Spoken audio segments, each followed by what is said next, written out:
Okay, let's have a look at implementing dependency injection in our solution. We're going to write a bit of code and then refactor it to use dependency injection. I've got a project here that's already in use. Let's have a look at what we have. Let's have a look at some of the classes that we've got available that we're going to be using. So we've got a models folder. Okay, and within a models folder, we've got two data classes. So this is what we'll use to retrieve our data. So usually this would be implemented using the entity framework. I'll just give you a bit of a look. We're actually using, just to keep it easy, we're actually just using in-memory lists. But in your application, this will probably use the entity framework. We've got a couple of entities. So we've got a customer entity and we've got an order entity. We want to do some logging in our application. So we're using a file system logger that'll just write out to the file system. So we've got a couple of methods here for logging errors, errors where we can pass an exception as well as information messages. And we also want to be able to send emails. Okay, so I haven't actually got that implemented here, but you can see here's our email sender stub. Okay, so what I'm going to do is I want to create a page in my, so we're using an MVC web app. So I'm going to add a controller. Oops. I am going to add a controller so that I can go in and I can add a controller. I'm going to call it customer controller. Okay, and the first thing I'll do is I'll make it so that my customer controller can just return a list of my customers. So this is what I'm going to show first of all is generally how people will go about building their projects, and then I'm going to refactor it after that to use dependency injection. So I'm just going to say var customer db is new customer repository. Okay, and then I'm going to go var all customers, and I'll go to my customer DB, and I'll call get to retrieve the full list, and then I'm just going to return that to a list. I'm going to return that list to a view, and now let's go and have a look. I'll magically put in a view, and here we go. And now that view is just going to be a table. I'm using some bootstrap styling. I've got a heading in, and I'm outputting.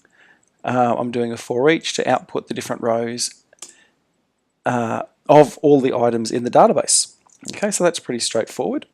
But now let's add some delete functionality. You can see here I've added a delete link onto the table so that when we hit the delete link, we'll actually delete the customer.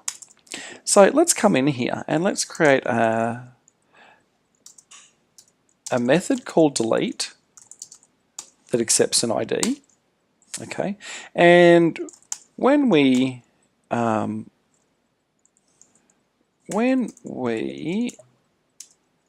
delete a customer, what are we going to do? We're going to get an instance of the for customer DB is new customer repository, because that is how we talk to our database, and then we're going to go customer DB dot delete, and we're going to pass in the ID. Okay, and then if that works, we're going to return a message that says customer deleted. Okay, and if it doesn't work, if it throws an exception, we'll just say unable to delete customer. Cool. Okay, so that's our very basic delete method. Now we might want to do a few extra things. So when we delete, because we're doing some deletions, we might want to do some logging.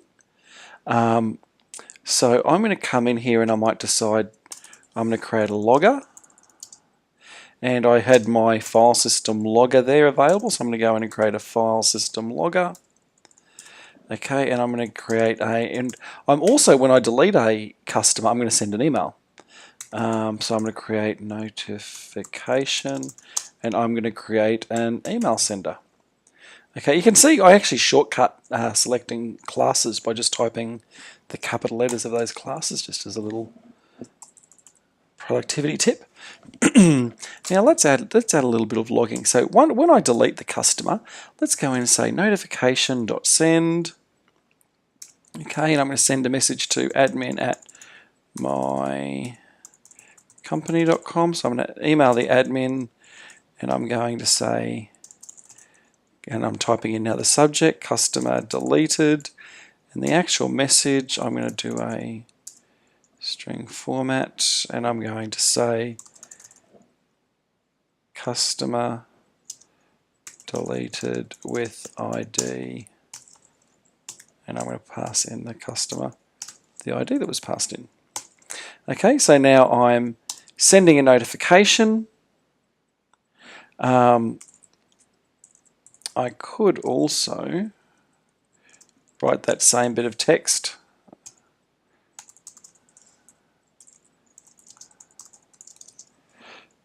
to the log file. Oops. That's why I should have, instead of typing that out, I should have used resharper and said extract variable. That's okay. Log text.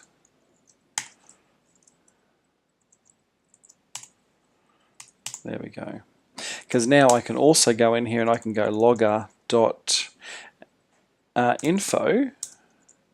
and I can pass in that message of log text. Okay, so I'm going to send an email, but I'm also going to log to the, so I'm going to notify admin that I've deleted a customer, but I'm also going to log it using our logger. Okay, now let's see if let's say there's an exception. Before I return that error message, I probably also want to go in here and say logger.error. I'll pass in the exception and say error deleting customer 0 string dot format. Cool. So now I've added a notification, I've added some logging. Let's add a bit of business logic as well. Let's say what we probably shouldn't do is we shouldn't let people delete customers if they have any orders. Okay, so what I should do is I should come in here and I'm going to go var order repository equals new order repository. Okay, actually I'm going to call that order DB to make it consistent.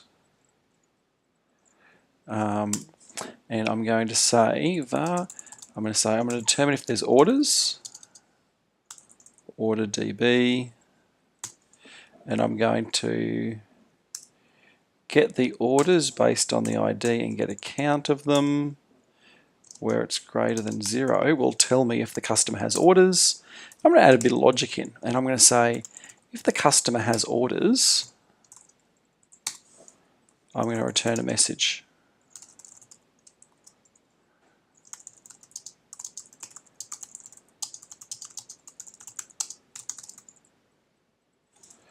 Okay, so this is how a lot of people would write this kind of code.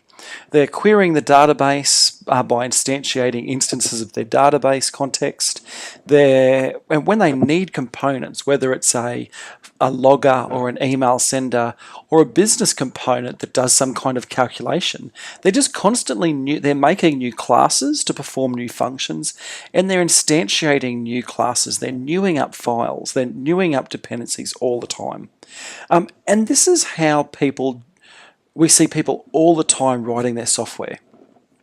So we could keep going on like this for the next year, and everything would work fine for quite a while. So what's the big problem?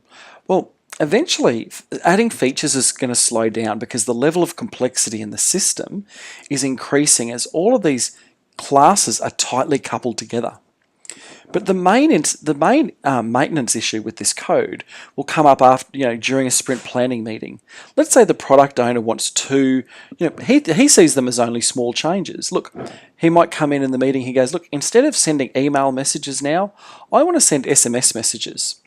And instead of writing to text files, I want you to write to the event log, because then our admins who are just monitoring the servers, they'll be able to see all of these errors as well. Now, but because we've implemented the email sender and file system logger explicitly on every screen of our application, changes to how we send these notifications and write to the logs is actually a massive amount of work that's going to involve opening most of the the files in the solution. And it's also, it's almost certainly going to introduce lots of bugs. So what we want to do is we want to implement dependency injection. So let's go through and let's see how we can make this simple controller here much more maintainable. So the first thing I'm going to do is I'm going to come out and I'm going to go to the Solution Explorer and I'm going to add into my solution, I'm going to add a NuGet package. Go manage NuGet packages for the solution. I'm going to go into online and I am going to use AutoFac, autofac.mvc5. Okay, there we go. So I'm going to install that into my online store. So this is adding the ability to the dependency injection container that we'll use for doing the mapping. Now what we're going to do is we're going to go through, and we've said that we want to decouple this class from these dependencies so that we don't have to be so tightly tied to them. So we saw in the previous module that what we really wanted was we wanted sockets. We wanted plug holes, and what we want to do is we want to create a plug hole for our file system logger that is just a generic logger, and then we can plug any logger into that plug hole. The same thing with the email sender. We want to make a plug hole for sending notifications, and then what we could do is that we can choose to either send an email sender or an SMS sender. So I'm using ReSharper. There are lots of other tools you can do the same thing with, and some of this functionality is built right into Visual Studio, but I'm going to show you how easy it is to use if you're doing ReSharper. So I'm going to jump into my file system logger, and I'm going to go Shift-Control-R, okay, which is the ReSharper refactor command, and I can go in there and I can choose Extract Interface. Now what that's going to say to me is that's going to say, it's going to prompt me for a new interface to make, and I'm just going to call it iLogger because I want to keep it generic. And I'm going to choose, what it's doing is it's looking at my file system logger, and I can go through, and what I want to do is I want to make an interface that's creating a signature for my interface that matches my logger. So I'm going to choose to add all of the public methods from my class into my interface. Okay, so what that's done, I could have done this by hand. I could have gone through and looked at each of the public methods in my class, like public void error, accepting a string, and I could have come up here and created a public interface, called it iLogger, and actually typed this in, but I've taken a shortcut by using ReSharper. So I've now got a method declaration on my interface to match all of the important methods on my class. Okay, so what I can do now is in my controller, instead of being tied into this file system logger, I can add a constructor to my customer controller, and I can say give me an iLogger. So now I'm unable to create a customer controller without injecting a logger. So now we're going to get our logger when the customer controller is actually created. Then I'm going to come in here and I'm going to create a class level field. So I'm going to create a private logger that is an iLogger, and I'm going to assign logger to the field. So now anywhere in my class, instead of having to new up a new logger, I don't need to do that anymore. I can just come in here and use the one that's being passed into my controller. So what that's given me the ability to do now is this class is no longer tied to that one particular logger. What we're saying is that whenever you create this class, you can actually pass in whatever you like after you've created the class. Okay, so then we'll go and do the same thing with the email sender and with the repository. So I'm going to jump into my email sender, and I am going to refactor and extract an interface, and I'm going to call it iNotification Provider because it's going to provide notifications, and I'm going to just add the send method to my interface. So now I've got this notification provider that I'm going to inject into my class. So I'm going to come in here in the controller. Now I'm just going to show you another shortcut key. So I'm going to say I'm going to inject an iNotification Provider. So I just typed capital INP, and Visual Studio's prompting me. It's finding iNotification Provider. So I can go space and it will give me that class. I can go control space and it's going to suggest a parameter name. And now using a ReSharper shortcut key of Alt Enter, I can actually say introduce an initialize field _ notification provider. And you can see what it's done here is it's created the field for me, and it's also done the assignment. So I'm right now to copy that field name, come down here, remove the instantiation of my notification, and replace it. So now I'm injecting my notification provider as well. So now this class is no longer tightly coupled to the SMS provider, to the email provider, and I could easily change it to an SMS provider. I'll do exactly the same thing with order repository.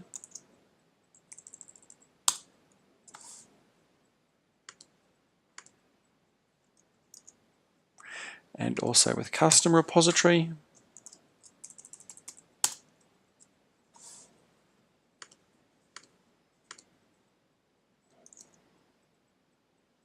So now when I jump back into my controller, I'm going to put them at the beginning.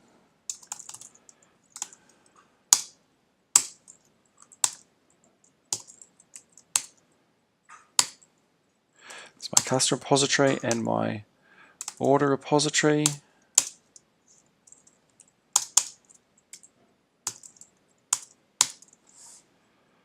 So now I can come and get my custom repository from up here. I no longer need to instantiate it. I don't need it to instantiate it down here either.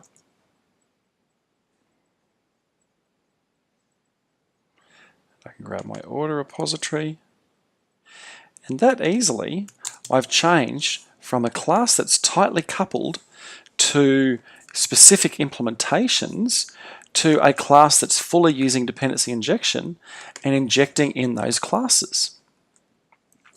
So my class is now, my controller is now loosely coupled. I can now choose when I run the application what custom repository, what order repository, what logger, and what notify to use. What I haven't done though is actually wired up those mappings, because we haven't actually specifically told the application, hey, when I ask for a customer controller, here is the customer repository, the order repository, the logger, and the notifier that I want. Okay, now to do that in MVC, what I'm going to do is I'm going to jump up in here. I am going to add a new class in here, and I'm going to add a class, and I'm going to call it IOCConfig.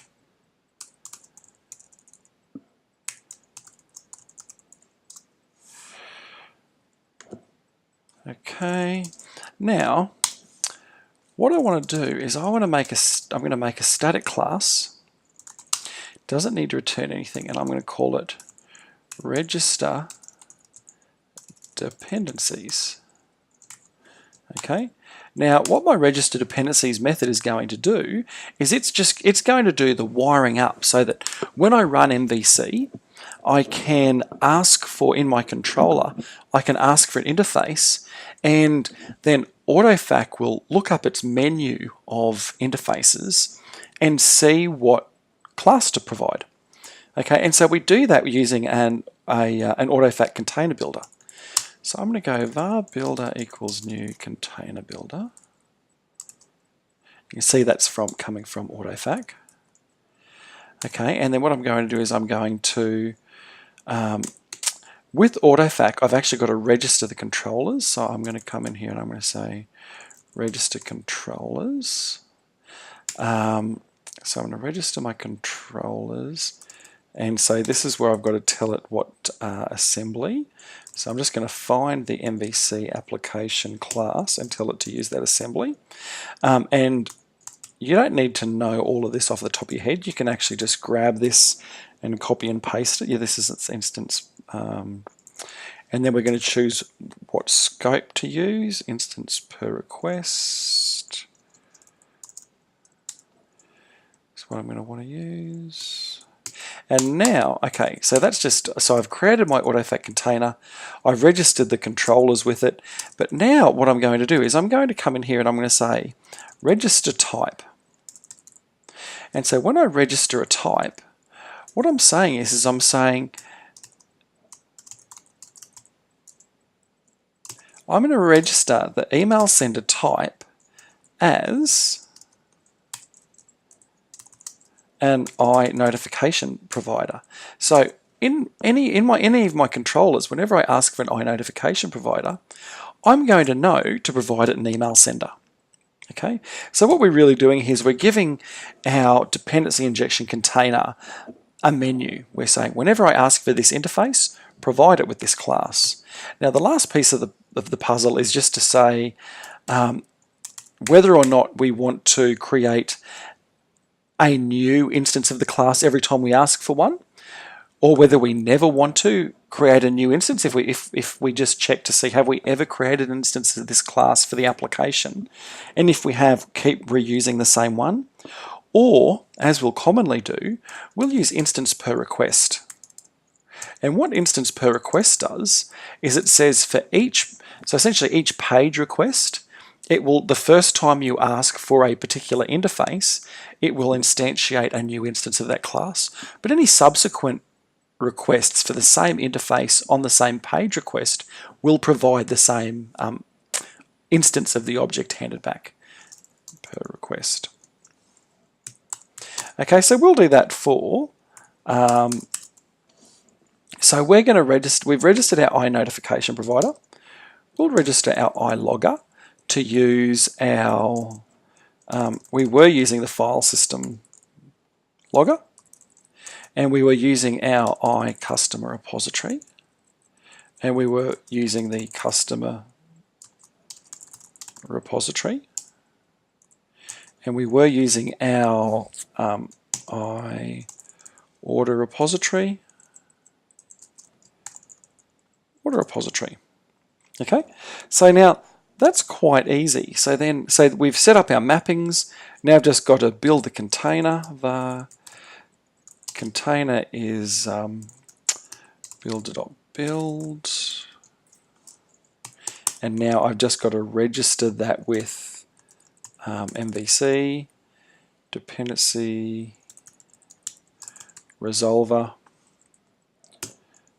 dot set resolver, and I'll pass in that I've got to make a new AutoFac dependency resolver and give it that container. Okay, cool. Now if you don't think you can remember how to put that class together, the good news is that if you go to github.com/SSW consulting, you actually find all of our sample applications. So if you go and look at sswtv.devsuperpower.di, you'll actually find the source code for this solution in there. So you can actually go in there under source, and you can see the code at the beginning of this demonstration, the code after phase 1 when I've implemented dependency injection, and the code after phase 2 when I've implemented the full Onion architecture. So you could actually just navigate in there underneath DI, look in the application, go and have a look in dependency resolution, and you'll see that you can go in there and grab that code. So you can look that up. But that's what we've done. Essentially, the important part of this code is that we've come in and we've associated our interfaces with concrete implementations. Okay, the last part of this, the last thing I need to do is I need to call this register dependencies method. So I'm just going to go and jump in global ASACs, and down the bottom here, I'm going to call IOC config dot register dependencies, and now when I run the application and put a breakpoint on this customer controller,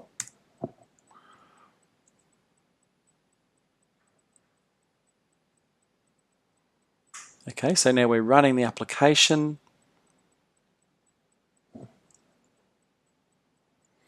If I go to /customer, ooh. So what this is telling us is that we don't have a mapping for one of the things that's required by the controller.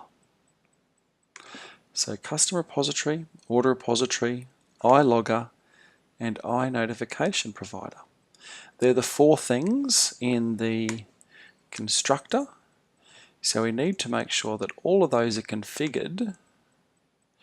iNotification provider, logger, custom repository, and iOrder repository.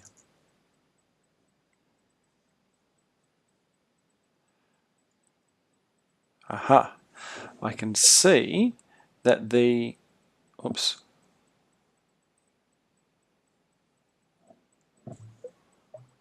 oops, okay, I can see what I've done wrong here is I'm actually specifying the concrete types in the constructor, not the interfaces for those 2 classes.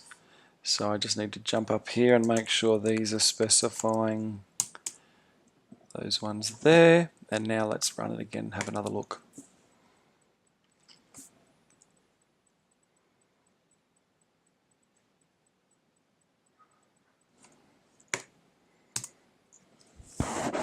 Okay, so the application's running.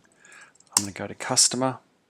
Now if I hover over the constructor parameters, you can see that what's getting injected. I can see that my logger is a file system logger, and I can see that my notification provider is an email sender. If I wanted to make a change here, I could very easily come in, and instead of injecting, I could come into my, I could write, instead of writing an email sender, I could come in, write a whole new component and make it an SMS sender. Okay, now I wouldn't need, I could actually go and write my new SMS sender that was going to send messages via SMS, and instead of, when I'm using dependency injection, instead of having to go through the whole application and everywhere, if you remember the old code, it had email notification all throughout the code. Now what we're doing is because we're injecting our dependencies, all we need to do now to be able to change from sending emails to SMSs or logging to the file system to logging to, something like application insights or to the event log. Or instead of using a custom repository that is talking to our database, we could change to a custom repository that's using the web API. We could make all these kind of changes. We could change from using a calculation engine that's performing a calculation one way to a different calculation. We've built a pluggable application, and to change the components that we're using, all we need to do is to jump into our IOC config. I can jump in here and change from the iNotification provider to, instead of using an email sender, to use an SMS service. And now when I run the application, you'll be able to see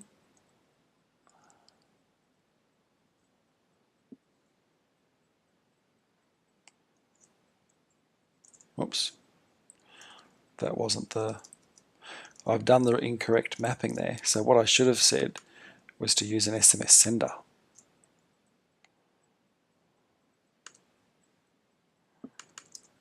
Okay.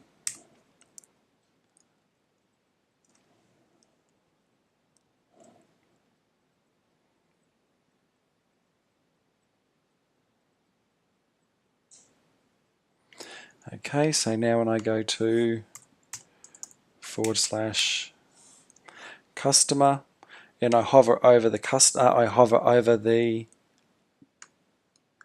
notification provider, you can see that what it's going to do is it's injecting the SMS sender.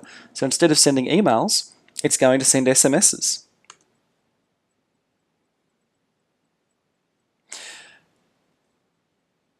Now, I hope that shows you that it's really quite easy to move from having hard-coded dependencies and an unmaintainable solution to putting your to using dependency injection with a container like AutoFac to easily inject your dependencies into your application.